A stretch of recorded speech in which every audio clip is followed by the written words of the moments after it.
Sir,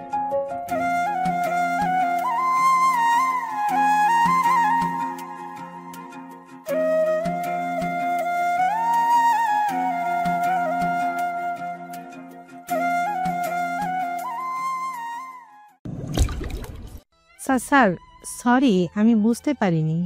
ঠিক তখনই টিং করে লিফটের দরজা খুলে যায়। বাইরের আলো এসে পড়ে। এহসান এক মুহূর্ত তাকিয়ে থাকে, তারপর ধীরে ধীরে তার কলার ছেড়ে দেয়। নিজের কোট ঠিক করতে করতে ঠোঁটে একরকম হেসে কিন্তু চোখে হিমশীতল বার্তা রেখে বলে, আর যদি তোর মুখে আমার স্ত্রীর নাম শুনি, তোর গর্দান থাকবে না আমার হাতে, বুঝলি? তার গলায় কোনো চিৎকার নেই, কিন্তু ভয় ঠিকই জমে যায় বাতাসে। হাসিব একটা দীর্ঘশ্বাস ফেলে। সে জানতো এই মুহূর্তটা ভয়ানক হতে পারত। ভাবছিল এবার বুঝি রক্ত মুছতে হবে, কিন্তু আল্লাহর রহমতে তা হয়নি। সে নিচু স্বরে বলে, ভাইজান, দেরি হয়ে যাচ্ছে তো। এহসান লোকটাকে এক ঠেলা দিয়ে সোজা হয়ে দাঁড়ায়। বুক ভরা বাতাস টেনে নিয়ে হালকা দীর্ঘশ্বাস ছাড়ে। চল। পেছনে দাঁড়িয়ে থাকা লোকটা তখনও কাঁপছে। আর লিফটের দরজা ধীরে ধীরে বন্ধ হয়ে যায়। নরম আলোয় আলোকিত ঘরে এক কোণে এশার বিছানার সামনে বসে আছে নুরি। গালে চিন্তার রেখা, কপালে ভাঁজ। নিরলস চোখে তাকিয়ে বলছে ধীরে, ইস, এত কষ্ট হচ্ছে তোমার? এত জোর হলো কিভাবে? তার প্রশ্নে এশা হালকা আঁচড়ে চমকে ওঠে। একটু অবাক হয়ে বলে, কেন, তোর কিছু হয়নি? নুরি অবাক হয়ে চুল সরিয়ে কপাল কুঁচকে তাকায়। কি হবে আমার? এশা চোখ বন্ধ করে দীর্ঘ একটা শ্বাস ফেলে, তারপর চোখ খুলে ধীরে বলে, ও, তার মানে আমার ভাতিজা এখনো তোর সাথে কিছু করেনি, তাই বোধ পাচ্ছিস না? এতটা সরাসরি কথা শুনে নুরি থমকে যায়। ওর চোখে ভ্রু কুঁচকে উঠে, মুখে বিস্ময়। এইসব কি বলছো তুমি? আমি কিছুই বুঝলাম না। এশা মুচকি হেসে নুরির হাত নিজের মুঠোয় নেয়, কোমলভাবে বলে, ছোট পরি, বুঝবি বুঝবি, সব বুঝবি, আর একটু সময় যাক, দেখবি কেমন করে বুঝে যাবি। নুরি হেসে ফেলে। ছোট্ট পরি শুনে যেন মনটা আনন্দে ভরে ওঠে। তার খিলখিল হাসির শব্দে চারিদিক প্রাণবন্ত হয়ে ওঠে। এশা ওর হাসির দিকে তাকিয়ে ওর এক গাল টেনে বলে, তুই এভাবে হাসিস না রে মা, তোর এই হাসিতে আমার ভাতিজা একদিন হারিয়ে যাবে, চোখে চোখে ডুবে যাবে। নুরি লজ্জায় পড়ে যায়, মুখ লুকিয়ে বলে, তোমার ওই ঠোঁটের পাশে কাটা দাগটা লুকিয়ে রাখো, নয়তো আমিও আমার ভাইজানকে পাবো না। এশা মুগ্ধ হয়ে নিজের গালে হাত দিয়ে বলে, সত্যি সুন্দর নাকি তোর ভাইজান বলে, কিন্তু আমার বিশ্বাস হয় না কখনো। নুরি এবার আর চুপ থাকতে পারে না, গভীর মায়া নিয়ে বলে, তুমি মায়াবী একটা মানুষ। এই সাপু, ভাইজানের কপাল ভালো, এমন মায়াবতী স্ত্রী পেয়েছে। ঠিক তখনই দরজায় এক চিমটি সঙ্গীতের মতো ভেসে আসে মেহেরাজের কণ্ঠ। মায়াবতীর মায়াটা দেখলি রে বোন তুই? আর উষ্টাবতীর উষ্টাগুলোও দেখলিও না। নুরি মুচকি হেসে মুখ লুকায়। ভাইজান যে ইচ্ছে করে এমন করে উস্কায় সে তো জানেই। মেহেরাজ আবারও বলে ওঠে, নুরি যা, তাড়াতাড়ি যা। মেহরুবকে দেখলাম কি নিয়ে যেন রাগে ফাটতে ফাটতে বাড়ি এলো। কি হলো কে জানে। নুরির মুখ থেকে হাসি মিলিয়ে যায়। সকালে তাড়াহুড়ো করে বেরিয়ে যাওয়া মেহরুবের মুখটা মনে পড়ে যায়। তার চিন্তায় ভ্রু কুঁচকে যায়। দৌড়ে ঘর ছাড়ে সে। নুরি যেতেই ঘরটা যেন একটু নীরব হয়ে ওঠে। মেহেরাজ দরজায় দাঁড়িয়ে একটু অপেক্ষা করে, তারপর আলতো পায়ে এশার দিকে এগিয়ে আসে। একেবারে ওর সামনে এসে ঝুঁকে পড়ে। এশা চমকে ওঠে, বুক ধকধক করে ওঠে, চোখে ভয়ের আভা। মেহেরাজ আবার কিছু অপ্রত্যাশিত করে বসবে না তো? কিন্তু মেহেরাজ ঠোঁটে এক মিষ্টি হাসি রেখে বলে, এসামনি ভয় পেও না, তোমার সাথে কিছু করব না আমি। এশা চোখ বন্ধ করে একটা গভীর নিঃশ্বাস ফেলে। স্বস্তির ছোঁয়া মনের ভিতর জড়িয়ে ধরে। ঠিক তখনই মেহেরাজ হঠাৎ এক ধাক্কায় ওকে বিছানায় ফেলে। কোনো সময় না নিয়ে নিজের মাথাটা রাখে এশার বুকের উপর, ফিসফিসিয়ে বলে, শুধু এই বুকটায় কিছু মুহূর্ত মাথা রাখতে চাই। এশা এবার কিছু বলে না, শুধু মুচকি হেসে তার চেনা সেই কোমলতা নিয়ে এক হাতে মেহেরাজের পিঠে হাত বুলিয়ে দেয়, আর অন্য হাতে চুলে বিলি কাটে। মেহেরাজ চোখ বন্ধ করে বলে, ঘুমিয়ে যাও বেগম, গত রাতে একটু ঘুমাতে দেয়নি তোমায়, আজ একটু ঘুমিয়ে নাও। এশা নিঃশ্বাস ফেলে ধীরে বলে, তুমিও ঘুমিয়ে যাও। মেহেরাজ শক্ত করে জড়িয়ে ধরে এশাকে। দুজনেই তলিয়ে যায় গভীর নিদ্রার আলিঙ্গনে। সেখানে ছিল না কোনো ব্যথা, শুধু নিঃশব্দে ভালোবাসা। ঘরটা নিস্তব্ধ। বাইরে টিপটিপ বৃষ্টি, ভেতরে যেন জমে থাকা এক বাষ্প। নুরি হাতে এক গ্লাস ঠান্ডা পানি নিয়ে ধীরে ধীরে ঘরের ভেতরে পা রাখে। চোখে ভয়, হৃদয়ে কাঁপুনি। সে জানে আজ ঝড় উঠবে, হয়তো সে ঝড়ে আবারও ভেসে যাবে তার নিরীহ মন। মেহরুব রেগে আছে। আজ অফিসে কিছু জোচ্চোর ধরা পড়েছে, যারা গোপনে কোম্পানির গোপন ফাইল বাইরের লোককে পাঠিয়ে দিচ্ছিল। তাদের আজ হাতে নাতে ধরা হয়েছে, কিন্তু তার আব্বা তাদের ক্ষমা করে দিয়েছেন, কোম্পানির থেকে বেরও করেননি। এটা মেহরুবের সহ্য হয়নি। সে হাজারবার বলেছে বিশ্বাসঘাতককে বিশ্বাস করা যায় না, তবু তার কথা কেউ শোনে না। এইসব ভাবনার মধ্যে নুরি কাপা কাপা পায়ে মেহরুবের সামনে এসে দাঁড়ায়। পানির গ্লাসটা তার দিকে এগিয়ে দেয়। মেহরুব দাঁত চেপে পানি নেয়। বিসমিল্লাহ বলে এক ঢোক খেয়ে গ্লাস নামিয়ে রুক্ষ গলায় বলে, কোথায় নাই হয়েছিলে? কখন আমি ঘরে এলাম জানিস? নুরি গলা জড়ানো স্বরে জবাব দেয়। ওই এসাপুর জ্বর উঠেছিল, তার কাছে ছিলাম। মেহরুব ধমকে ওঠে। এরশাদ জ্বর উঠেছে, ভাইজান আছেন, তুই ওখানে কি করবি? তোর বুদ্ধি নেই বুঝিস না? আমার স্বামী ফিরবে, আমি যেন ঘরে থাকি। নুরি ধীরে ধীরে মাথা নিচু করে ফেলে, ঠোঁট কাঁপে, কিন্তু সে কিছু বলে না। মেহরুব আবারও বলে, কি বুঝবি না তুই? জানিস না বাইরে থেকে এসে তোকে একবার দেখার জন্য মন মরে ওঠে? তুই তো এখনো বাচ্চা রয়ে গেছিস, কিছুই বুঝিস না। নুরি চুপ। সে জানে রেগে থাকা পুরুষ মানুষ কি বলে তা নিয়ে তর্ক করা বোকামি। তর্ক করে ভালোবাসা পাওয়া যায় না, বরং হারিয়ে ফেলা যায়। সে জানে যে নারী স্বামীর মুখে মুখে কথা বলে সেই নারী আর যাই হোক সে মুত্তাকি হতে পারে না। তাই নুরি চুপচাপ সব শুনে যায়। সে মাথা নিচু করে বলে, আচ্ছা আমি খাবার নিয়ে আসি। মেহরুব কিছু বলে না, সে চুপচাপ বসে থাকে। হঠাৎ ওর চোখে পড়ে নুরির মুখটা নিস্তেজ, কপালে বিন্দু বিন্দু ঘাম, চোখে কষ্টের ছায়া। সে একটা শব্দও করেনি। এই নুরি তো তার ফুল, যে ফুল ঝরেও পাপড়ি ফেলে না, কেবল গন্ধ ছড়ায়। মেহরুব দম নেয় ধীরে, তার কণ্ঠ বদলে যায় আলতো কোমল। নরিফুল। নুরির বুক কেঁপে ওঠে। এই ডাক, এই নাম, এটা তার কলিজায় গিয়ে বাজে। সে ধীরে চোখ তুলে তাকায় মেহরুবের দিকে, আর ওর চোখে দেখে অভিমান নয় অপরাধবোধ। মেহরুব হাত বাড়িয়ে ইশারা করে, আমার বুকে আয় একটিবার নরিফুল। নুরি অবাক। এই না কিছুক্ষণ আগেও ঝড় উঠেছিল। সে ধীরে ধীরে কাছে গিয়ে মেহরুবের পাশে বসে। আপনি গোসল করে নিন, আমি বসলে হবে না, খাবার নিয়ে আসতে হবে তো আপনার জন্য। মেহরুব হেসে ফেলে, হাত বাড়িয়ে নুরি ফুলকে কাছে টেনে নেয়, চুপচাপ বুকের ভেতর জড়িয়ে রাখে নুরিকে, যেন এটাই তার সবচেয়ে নিরাপদ জায়গা। নুরি মাথা রাখে ওর বুকে, চোখ বুজে থাকে, অনুভব করে এই বুকে যত রাগ হোক তার ঠাঁই আছে। মেহরুব মাথায় হাত বুলিয়ে দেয়। নরিফুল, রাগ করেছিস? নুরি ঘামের গন্ধ মেশানো শরীরটা জড়িয়ে ধরে বলে, না একদম না, কেন রাগ করব? এই যে বকলাম এত। মারহাম তো হুটহাট বকতেই পারেন, তাতে রাগ করার কি আছে? মেহরুব মুচকি হেসে ওকে আরো শক্ত করে জড়িয়ে ধরে। এই তো তার শান্তি, তার ঘর, তার নুরি ফুল। রাত প্রায় 10টা। মিটিং রুমের ভেতর সাদা আলোয় আলো ঝলমল করছে। এহসান এবং আরিফ সামনাসামনি বসে আছে, মাঝখানে একটা দীর্ঘ টেবিল। এহসানের চোখের কোণে অদৃশ্য এক তীক্ষ্ণতা, তার মুখাবয়ব একেবারেই শান্ত। আরিফ হাতের আঙ্গুলে চাপ দিয়ে বসে, চোখে তার অস্থিরতা স্পষ্ট, তবুও চেষ্টা করছে নিজেকে নিয়ন্ত্রণে রাখতে। এমন সময় একটা ফোন কল আসে। তুই রাজি? কণ্ঠটা ঠান্ডা অথচ একরকম চাপার আগে ভরা। আরিফ জমিদার, আরিশ জমিদারের বড় ছেলে, এটি হোল্ডিংসের প্রতিষ্ঠাতা। এহসান কিছুটা দেরি করে উত্তর দেয়। তুই জানিস আমি যা কিনি সেটা ঠিকই রাখতে জানি। তার গলায় একটুও কাপড় নেই, গলায় গভীরতা, ঠান্ডা শীতলতায় সবার কাছে অদৃশ্য এক রহস্য লুকিয়ে আছে। আরিফ কিছুক্ষণের জন্য চুপ করে যায়। তার কোম্পানি এখন বিশাল রিস্কের মুখে দাঁড়িয়ে। নতুন এক্সপানশনে গিয়ে প্রায় 30 কোটি টাকার লোনে ডুবে গেছে। ব্যাংক ঘাড়ে নিঃশ্বাস ফেলছে, শেয়ারগুলো একের পর এক পড়ে যাচ্ছে। এমন সময় এহসান উঠে আসছে। সাদা পাঞ্জাবির ভাজে ভাজে সে বহন করে হিমশীতল আত্মবিশ্বাস, যেটা তাকে অদ্ভুত এক শক্তি প্রদান করে। আরিফের সঙ্গী হওয়ার অর্থ কি তাহা ভালোভাবেই বুঝে। আরিফ দীর্ঘশ্বাস ফেলে বলে, তুই 50% শেয়ার নিবি?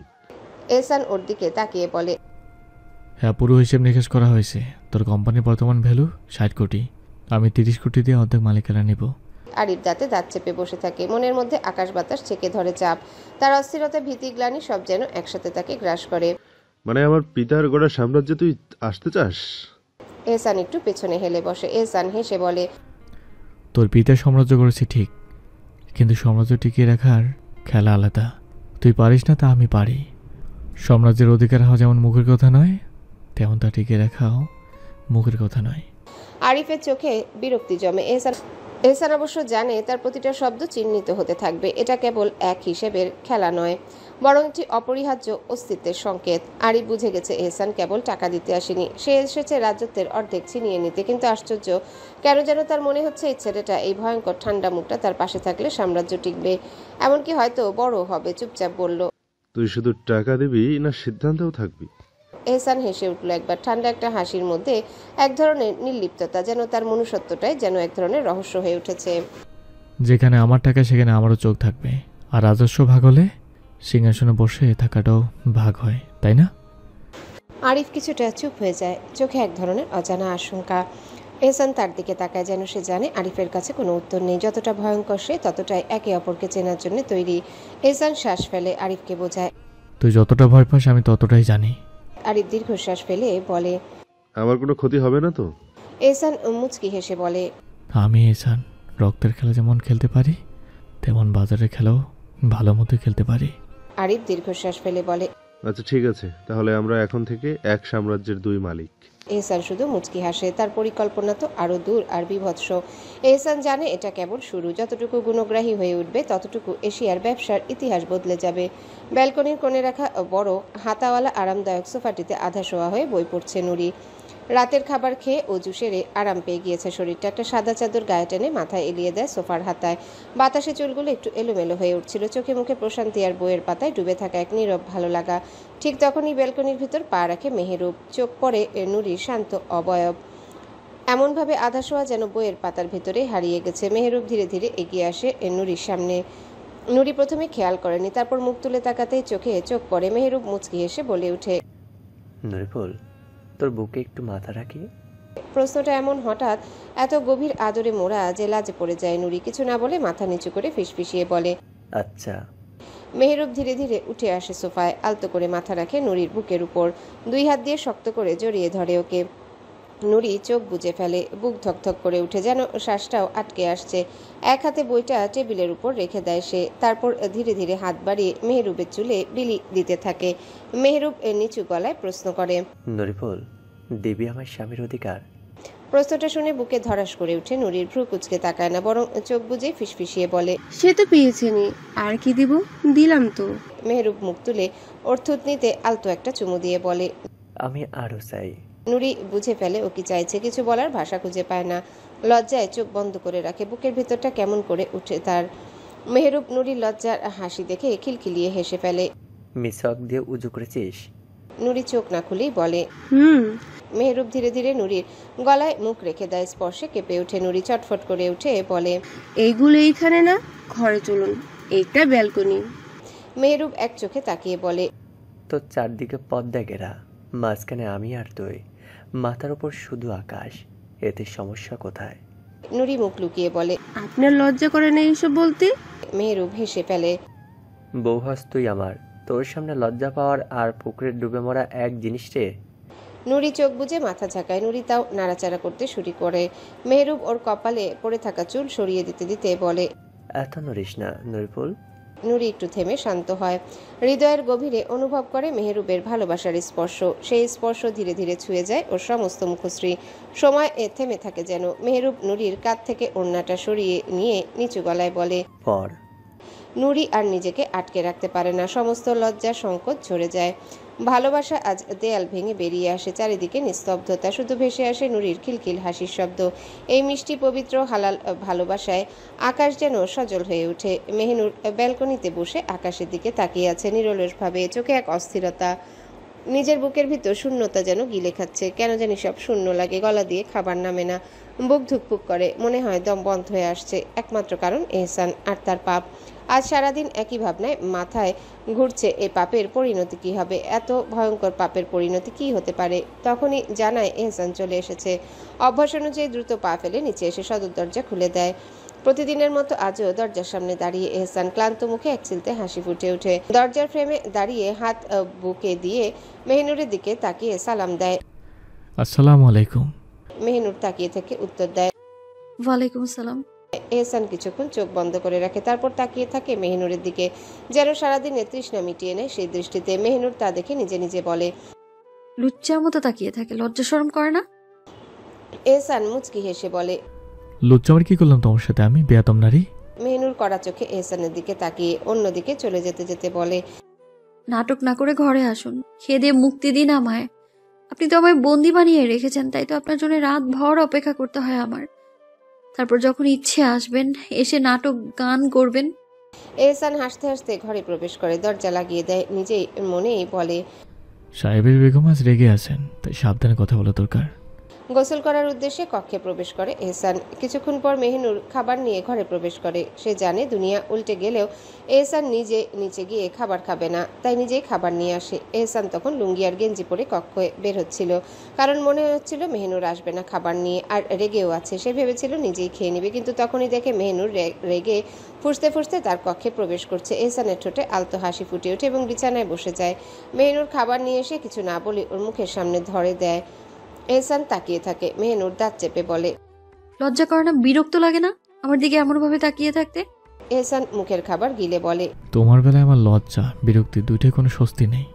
মেহিনুর বলে, তাহলে তো খারাপের এসব লাগে না।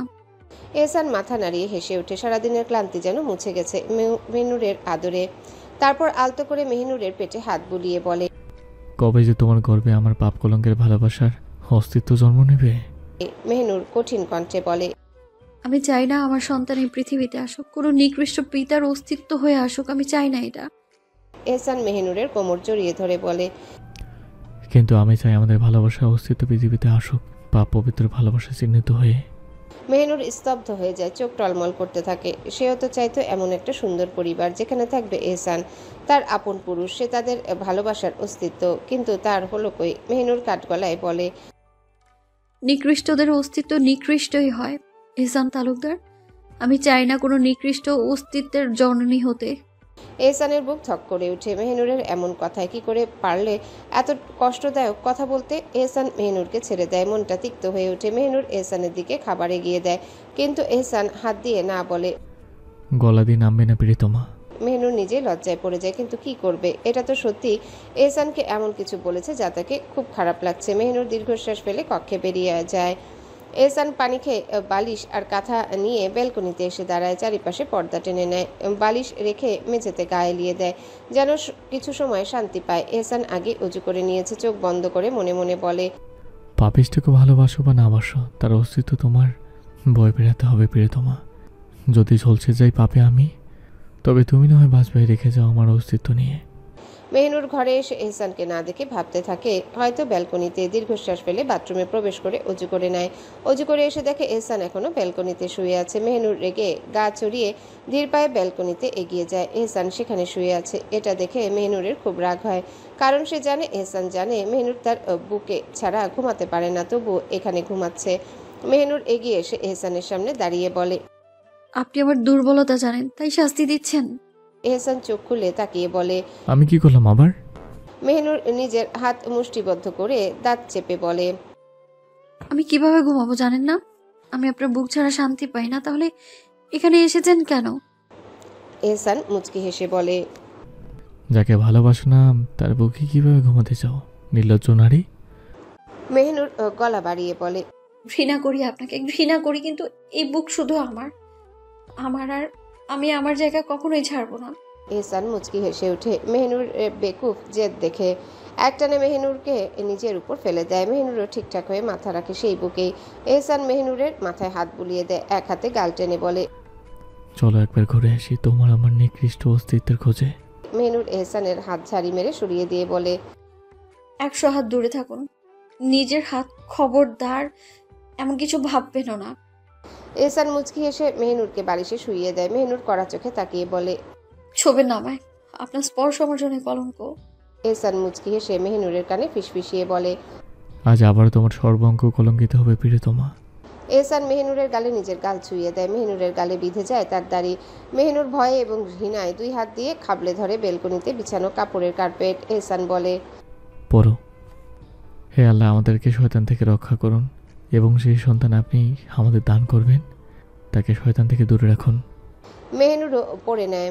সে জানে এ পুরুষ বেসামাল হলে এ পুরুষকে সামলানো দেয়, তাই আর বাধা দেয় না। আমার ভাইজানকে ছেড়ে দিন, আমি তো আপনার দাসী হয়ে আছি এই জীবনে, এবং আমি আপনাকে কথা দিলাম প্রয়োজনে আপনার পাপিষ্ট অস্তিত্ব ও বৈবাহিক বাকি জীবন। তাও ছেড়ে দিন আমার ভাইকে। আমার ভাইজানের সুন্দর একটা জীবন পড়ে আছে, তার জন্য তার স্ত্রী অপেক্ষা করছে। ছেড়ে দিন এহসান, ছেড়ে দিন, মাফ করুন আমাদের, দয়া করুন একটু। মেহিনুর কান্না করতে করতে এহসানের পায়ে পড়ে এই আহাজারি করতে থাকে। তার সামনে মেহরুবকে বেঁধে রাখা হয়েছে মৃত্যুর জন্য। মেহিনুরের এই আর্তনাদ দেখে এহসান দাঁতে দাঁত চেপে মুষ্টিবদ্ধ করে নেয় হাত, আর বলে, পা ছাড়ো আমার, তোমারটাই আমার পায়ে নয়, ওঠো।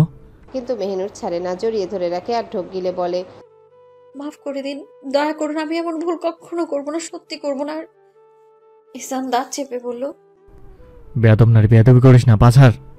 মেহিনুর ছাড়ে না, হু হু করে কেঁদে উঠে বলে, আপনি মেরে ফেলুন আমায়, দয়া করে আমার ভাইজানকে ছেড়ে দিন, ওনার কোনো দোষ নেই। মেহিনুর জানে এহসান ফেরার নয়, ওর ভেতরে যা জন্মেছে তা শুধুই নৃশংসতা। তবু ভেতরে কোথাও একটা আশার আলো রেখেছিল, ভুল ভেবেছিল। মেহিনুর তাকে ভালোবাসে, আর ভালোবাসা মানে এই নয় যে সে তার অন্যায়ের পাশে দাঁড়াবে, বরং ভালোবাসা মানে তাকে সঠিক পথে ফিরিয়ে আনা। এই কারণে সে এক অদ্ভুত সিদ্ধান্ত নিয়েছিল।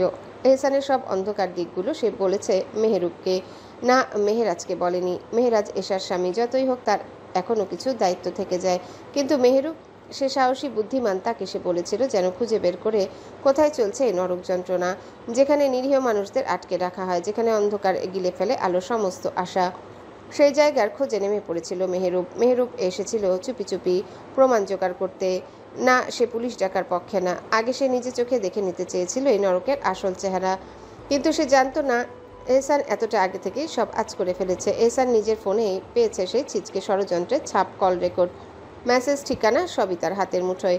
মেহিনুর যে তার ফোন দিয়ে এসব কর্ম করেছে তার অগোচরে মেহেরুব ধরা পড়ে যায়। এহসানের লোকেরা তাকে ধরে আনে আর তুলে দেয় সেই কলোনির উঠোনে রাখা একটা পুরনো লোহার চেয়ারে, হাত পা বাঁধা, চোখে শীতল ভয়, মুখে নির্ভীক চাহনি। এহসান তখন মেহিনুরকে নিয়ে আসে উঠোনে, তার চোখে হিংস্র আগুন, মুখে অদ্ভুত ঠান্ডা হাসি। সে চায় মেহিনুরের সামনে মেহেরুবকে শেষ করতে, শুধু একটা কোপ আর তারপর সব শেষ। কিন্তু মেহিনুর সে ভেঙে পড়ছে না, সে কাঁদছে না, সে কেবল বলছে, না প্লিজ না, কিছু করবেন না। তার চোখে জল, কণ্ঠে আরতি। মাফ করে দিন, মাফ। এই আরতিতে কেঁপে ওঠে এহসানের ভেতরে সে পুরনো মানুষটা। হ্যাঁ, পাপিষ্ঠ সে, কিন্তু এখন এই একটুকু কণ্ঠস্বর তার হৃদয়ের সবচেয়ে দুর্বল জায়গায় আঘাত হানে। সে থেমে যায়, মেহিনুরের মুখের দিকে তাকিয়ে থাকে কিছুক্ষণ, তারপর নিঃশব্দে পেছনে সরে যায়। আকাশ জুড়ে তখনও স্তব্ধতা, আর উঠোনে সেই বন্দি চেয়ারটার সামনে দাঁড়িয়ে এহসান, যার চোখে ধীরে ধীরে জন্ম নিচ্ছে দ্বন্দ্ব। মেহিনুরের ভালোবাসা কি তাহলে সত্যি তার অন্তরের নরককে পুড়িয়ে ফেলতে পারবে? এত কিছুর পরও এহসানের মেহিনুরের উপর তীব্র রাগ হচ্ছে না। এ কেমন যন্ত্রণা! সে কেন রাগ করতে পারছে না এই নারীর উপর? সামান্য বিরক্তিটুকু আসে না। আর রাগ তো বিলাসিতা। এহসান চোখ খুলে মেহিনুরের বাহু আলতো করে ধরে তুলে দাঁড় করায়। মেহিনুর কাঁপছে, দাঁত অবধি কাঁপছে। ধরা পড়ে গেছে সে, এমন অবস্থা হবে তা ভাবেনি কখনো। মেহিনুরকে ভয়ে কাঁপতে দেখে এহসান তার ছিল্লের হাসি দিয়ে বলল, স্বার্থপর নারী, এত যখন ভয় পাও আমায়, তখন নিঃস্বার্থ কেন খোঁজো বারবার? মেহিনুর কাঁপতে থাকে, হাত পা ভয়ে অসাড় হয়ে আসছে। একটাই ভয়, ভাইজানের মৃত্যুর কারণ হওয়ার ভয়। মেহরুব তখন চিৎকার করে বলে, মেহনুর, খবরদার, তুই ওই পশুর কাছে মাপ চাইবে না। আমি যদি মারাও যাই তা তো না, মনে রাখিস তুই সঠিক, তুই সঠিক। মেহরুবের কথা এহসানের গা জ্বলে ওঠে, যেন গায়ে লঙ্কা দিল কেউ। সারা শরীর জ্বলে পুড়ে ওঠে। মেহনুরকে একটানে সরিয়ে দিয়ে এহসান অগ্নিদৃষ্টিতে তাকায় মেহরুবের দিকে। শুয়োরের বাচ্চা, উত্তম মধ্যম খাসনি এখনো, আমার হাতে দিব দু একটা। এই বলে এহসান মেহরুবের দিকে এগিয়ে যেতে নেয়। মেহনুরের মনে হয় আত্মা বেরিয়ে যাচ্ছে। সে পাগলের মতো এহসানের বাহু টেনে ধরে চিৎকার করে, না না না না, কিছু করবেন না, না। এহসান থেমে যায়, চোখ তুলে তাকায় মেহনুরের দিকে। কলিজা খচ করে ওঠে। মেহনুরের নিকাবের চোখের উপরের অংশ ভিজে গেছে। সে বলে, ছাড়ো আমায় মেহনুর। মেহনুর ছেড়ে দিয়ে মুহূর্তেই চাপড়ে ধরে এহসানকে আর কাঁদতে কাঁদতে বলে, ছেড়ে দিন আমায়, মাফ করে দিন, দয়া করুন আমায়, আমার ভাইটাকে মাফ করে দিন। এহসান অবাক হয়। এই নারীর এমন স্বার্থ দেখেও সে তাকে ভালোবাসে। স্বার্থপর হোক, সে ভালোবাসে এই স্বার্থপর নারীকেই। নিঃস্বার্থ হলেও, স্বার্থপর হলেও সেই তো তার মেহিনুর। এহসান মেহিনুরের মাথায় হাত বুলিয়ে দিতে দিতে বলে। মেহিনুর স্বস্তির শ্বাস ফেলে, কিন্তু তাও এহসানকে আঁকড়ে ধরে রাখে। তার এমন ভয় দেখে এহসান আবার তাচ্ছিল্যের হাসি দিয়ে বলে, নিজের বুঝতে ভালোই বোঝো প্রিয়তমা। নিজের বাবা, নিজের ভাই, নিজের চাচা, সবার দোষ জেনেও তাদের এত ভালোবাসো, কিন্তু আমি এত ভালোবাসার পরও আমার পাপের জন্য আমায় এত ঘৃণা করো, এত। মেহিনুর নির্বাক হয়ে যায়। হ্যাঁ সত্যি তো, সে তো শুধু নিজের বুঝে, কিন্তু এইসব তো সে এহসানকে নিয়ে একটা সুন্দর জীবন পার করার জন্যই করেছে। মেহিনুর এহসানের পাঞ্জাবির পিঠের অংশ আঁকড়ে ধরে বলে, ভালোবাসেন এত কিছুর পরেও আমায়? এহসান হতবাকি প্রশ্নে। এই নারীকে কিভাবে সে বোঝাবে যে তার প্রাণ পর্যন্ত এই নারীর হাতে সঁপে দিতে রাজি সে? এহসান মেহিনুরের কানের কাছে মুখ এনে বলে, তোমার প্রতি আমার ভালোবাসা এই জীবনে কি পর জীবনে শেষ হবে না, মনে রেখো প্রিয়তমা। মেহনুর মনে করেছিল এহসান হয়তো মেহরুবের সাথে তাকেও জিন্দা কবর দেবে। একটা সময় পর্যন্ত এই পুরুষটাকে সে এক নিষ্ঠুর দানব বলে ভেবেছিল, যে ক্ষুধার্ত প্রতিহিংসায় পুড়ে ছাই করে দেবে সবকিছু। অথচ এই পুরুষ তো সম্পূর্ণ তার ভাবনার বিপরীত। সে তো ভালোবাসে গভীর, নিঃশর্ত আর জ্বলন্ত ভালোবাসায়। এহসান ধীরে ধীরে মেহনুরের হাত ছাড়িয়ে নেয়, তারপর মেহরুবের দিকে এগিয়ে যেতে নেয়, কিন্তু মেহনুর আবারও চমকে ওঠে তার হাত আঁকড়ে ধরে। না না, কিছু করবেন না। মেহনুরের গলা কাঁপছে, চোখে আতঙ্ক জমে আছে। এহসান থমকে দাঁড়িয়ে মুচকি হাসে, তার ঠোঁটের কোণে এক ধরনের শান্ত দাহ চলে উঠে। সে মেহনুরের চোখে চোখ রেখে ধীরে বলে, আস্থা রাখো, পাপিষ্ঠ হতে পারে, কিন্তু কথার খেলাপ করি না। কিছু করবো না, শুধু কথা বলবো। মেহনুর নিঃশ্বাস চেপে ধরে, তারপর ধীরে ধীরে কাঁপতে কাঁপতে তার হাতটা ছেড়ে দেয়। এহসান তখন সামনে এগিয়ে যায়, মেহরুবের সামনে গিয়ে চেয়ারে হাত তুললে দুই হাত ভর দিয়ে শরীরটা একটু ঝুঁকিয়ে আনে, কণ্ঠটা গভীর, চোখে ভয়াবহ তীক্ষ্ণতা। তুই আমার বিয়ে তোমার প্রিয়জন না হতি, তবে তোর কবর নিজ হাতে করতাম। আজ আমি এহসান। মেহরুব চোখে চোখ রেখে তাকায়, কোনো ভয় নেই, বরং তীব্র অবজ্ঞায় ঠোঁট বাঁকিয়ে বলে, তোর মতো পাপীর যোগ্যতা নেই আমার বোনকে প্রিয়তমা বলার, তাই এটা বলবে না। এহসান তাচ্ছিল্যের হাসি দেয়, ঠোঁটের কোণে এক বাঁকা ক্ষত ঝুলে থাকে। তোর বোনের আত্মা রাখলে অব্দি এই পাপি বিরাজ করে, আর তুই এসব আবল তাবল বকছিস। আমার বোন বোকা, তাই তোকে ভালোবেসেছে। এই কথা শুনে হঠাৎই আগুন ছুটে উঠে এহসানের চোখে, সে গর্জে ওঠে। শুকরিয়া দেখো রবের প্রতি যে বেঁচে গেছিস প্রাণে।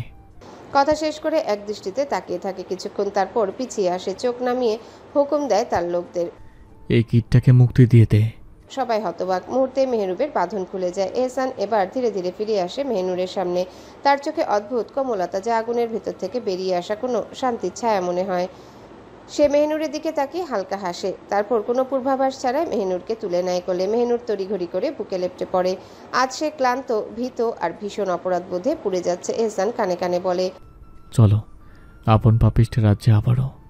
মেহনুর চুপচাপ চোখ বন্ধ করে রাখে, নিরলসভাবে লেপ্টে থাকে আপন পুরুষের বুকে। সেই বুক যেখানে সব পাপ আর সব দহন মিলেও ভালোবাসাকে দাবিয়ে রাখতে পারে না। তার মনে হতে থাকে, আমি কি আদৌ এ ভালোবাসার যোগ্য? এত ভালোবাসা পেয়ে কি আমি কি তার যোগ্য হয়েছি কখনো? তবু সে জড়িয়ে ধরে রাখে, কারণ ভালোবাসা প্রাপ্য দিয়ে মাপা যায় না, ভালোবাসা শুধু অনুভব করা যায়। তুমি যতই স্বার্থপর হও, আমি সেই স্বার্থপর নারীকেই ভালোবাসি। তুমি যদি বিশ্বাসঘাতক হও, তবে আমি সেই বিশ্বাসঘাতক নারীর প্রেমে অন্ধ। এহসান আজ অদ্ভুত আচরণ করছে, নিজের হাতে রাতের খাবার খাচ্ছে, এমনটা আগে কখনো হয়নি। বিয়ের পর যতদিন রাতে একা খেত, ততদিনও মেহনুরের হাতেই খেত, কিন্তু আজ বাড়ি ফিরে মেহনুরকে ডাকার প্রয়োজনও মনে করলো না। নিচে এসে চুপচাপ টেবিলে বসে গেল। মেহনুর থমকে যায়, মনটা কেমন করে ওঠে, সবকিছু কেমন এলোমেলো লাগে হঠাৎ। এহসান টেবিলে বসেছে, এটা তো শুধুই বসা নয়, একটা বদলে যাওয়া অভ্যাসের নাম, একটা অদৃশ্য দূরত্বের আভাস। এহসান গম্ভীর গলায় বলে, খাবার দাও। শব্দটা যেন বিষের মতো ঘুরে ফিরে বাজে মেহনুরের কানে, তার হৃদয়ে কাঁপন ধরে, রাগ নয় ব্যথা হয়। খাবার এনে টেবিলে রাখে সে ধীরে, হাত কাঁপে না, তবু মন কাঁপে। আজ এহসান একটিও কথা বলে না, চুপচাপ খেতে থাকে। মেহনুর পাশে দাঁড়িয়ে থাকে ঠিক আগের মতো, কিন্তু আগের মতো কিছুই যেন নেই। প্রতিদিন এই সময় এহসান কত গল্প করে, হাসায়, অভিমানে ভরিয়ে আবার মুহূর্তে ভেঙে দেয়। মেহনুর সেই সব কথা হেসে হেসে কখনো কেঁদেও ফেলেছে, ভালোবাসায় প্রশ্রয়। আর এহসান চুপচাপ তাকিয়ে থেকেছে মুগ্ধ চোখে, যেন এই হাসি তার জীবনের সবচেয়ে বড় প্রাপ্তি। আজ নেই কিছুই, আজ এহসান যেন দূরের কেউ, অচেনা, নীরব, কঠিন। মেহনুরের বুকের মধ্যে জমে উঠে কান্না। সে জানে এহসান রাগ করেছে, কিন্তু এমন নীরবতায় ভরিয়ে দেবে তাকে। সে মুখ ফিরিয়ে চলে যায় রান্নাঘরে, চোখের পানি আর আটকে রাখা যায় না, চুপি চুপি চোখ মুছে ফেলে। তার ভেতর পুড়ে যাচ্ছে এহসান এর এমন অবহেলায়, সে নিতে পারছে না। আর পেছনে দাঁড়িয়ে থাকা এহসান মুচকি হেসে ফেলে, নিজেকেই বলে, আমি তো তোমার রাগ অভিমান ভাঙাতেই ন্যস্ত, আজ না হয় তুমি একটু সহ্য করো। তার কণ্ঠে ক্লান্তি, কিন্তু ভালোবাসা ঝরে পড়ে, চোখে এক ধরনের বিষণ্ণতা, যা একজন ভালোবাসার মানুষের নিষ্পাপ রাগকে দেখেও সয়ে নেয়। নিজেকেই বলল, বোকা নারী, তোমার এহসান ভীষণ বেকুব। দেখো, একটু কথা না বলতে কেঁদেছ, অথচ যখন বলি তখন তো শুনতেই চাও না। খাবার শেষ করে উঠে দাঁড়ায়। আমার শেষ, তুমি খেয়ে নিও। মেহনুর যেন তার নাম শুনে প্রাণ ফিরে পায়, তাড়াতাড়ি চোখ মুছে বেরিয়ে আসে, চুপচাপ খাবার গুছাতে শুরু করে। এহসান বলে, খাবে না? সব রেখে দিচ্ছ যে। মেহনুর থমকে যায়, কি করে বলবে, গলা দিয়ে কিছুই নামছে না। তবু ওড়নাটা ঠিক করতে করতে বলে, খাবো খাবো, রান্নাঘরে বসেই খাবো। এহসান কিছু না বলে চলে যায় উপরে, পায়ের শব্দ যেন ধীরে ধীরে মিলিয়ে যায় দূরে। যেমন করে মাঝে মাঝে মানুষ দূরে সরে যায় মনের ভেতর থেকেও। মেহনুর একা বসে থাকে রান্নাঘরে, চোখের কোণে জমা জল ফোটে না, ঝরে পড়ে। মেহনুর সব গুছিয়ে তারপর যায় ঘরে গিয়ে দেখে ঘরটা ফাঁকা, মনটাও। এহসান নেই। মেহনুর দীর্ঘশ্বাস ফেলে বাথরুমে প্রবেশ করে উঁচু করার জন্য। এহসান ঘরে নেই, ব্যালকনিতে দাঁড়িয়ে। মন বিষাদে ভরে গেছে। মেহনুরের এমন ব্যবহারে সে অসহায়। মেহনুর বাথরুম থেকে এসে এহসানকে না দেখে ঘরে আর থাকতে পারে না। অভিমান ভুলে অনুশোচনায় ভরে ওঠে মন। সে জানে সে ঠিক ছিল, কিন্তু এমন ব্যবহারেও তো একটা সীমা আছে। তাকে বুঝতে হবে, মানাতে হবে। কিন্তু মস্তিষ্ক বলে তুমি ঠিক, তুমি পাপ করনি, কেন তুমি আগে এগোবে? অন্তর বলে সে যদি পাপিও হয় তবু সে তো তোমার, তার প্রাণ তো তুমি। অবহেলায় কিভাবে থাকবে তুমি? মেহনুর কাঁপতে কাঁপতে এগিয়ে যায় ব্যালকনির দিকে। হাত পা কাঁপছে, বুক ধকধক করছে। তবুও এহসানের মুখোমুখি হতে চায়, শান্তি চায়, ভালোবাসা চায়। নিশুতি রাতে স্নিগ্ধ বাতাসে পর্দা উঠছে ধীরে ধীরে। আকাশে ঝরে পড়ছে নরম জ্যোৎস্না। সেই আলো ছুঁয়ে যাচ্ছে মেহনুরের কাঁপতে থাকা হাত। বুকের ভিতর যেন আগুন জ্বলছে, কলিজা ধকধক করছে, পা আর চলে না। তবু নিজেকে সামলে মনের ভাঙা টুকরোগুলোকে জোড়া দিতে ব্যালকনির দিকে এগিয়ে যায় সে। হাত পা কাঁপছে, চোখে জল জমে আছে, কণ্ঠরুদ্ধ, গলা শুকিয়ে কাঠ। তবুও সাহস করে এহসানের পাশে গিয়ে দাঁড়ায় মেহনুর। এহসান ধীরে মুখ ঘুরিয়ে তাকায় ওর দিকে। এক পলকেই বুঝে ফেলে সব। মেহনুরের মুখ শুকিয়ে এসেছে, ঠোঁট ফাটছে, চোখ লাল। এহসানের কপাল ভ্রু কুচকে আসে। এমন অসহায় চেহারাটা সে দেখতে চায়নি। ঠিক তখন মেহনুর হঠাৎ সামনে ঝাঁপিয়ে পড়ে, দুহাতে এহসানের পা জড়িয়ে ধরে। এহসান মুহূর্তে হতবাক, সারা শরীর হিম হয়ে আসে। মেহনুর হাউমাউ করে কাঁদতে কাঁদতে বলে, হ্যালো বন্ধুরা, পরবর্তী পার্ট খুব তাড়াতাড়ি আসবে, তো সবাই অপেক্ষায় থাকো। আর চ্যানেলটি যারা এখনো সাবস্ক্রাইব করোনি তারা পরবর্তী পার্ট দেখার জন্য চ্যানেলটি সাবস্ক্রাইব করে রেখো। ধন্যবাদ সবাইকে, আমাদের সাথেই থেকো।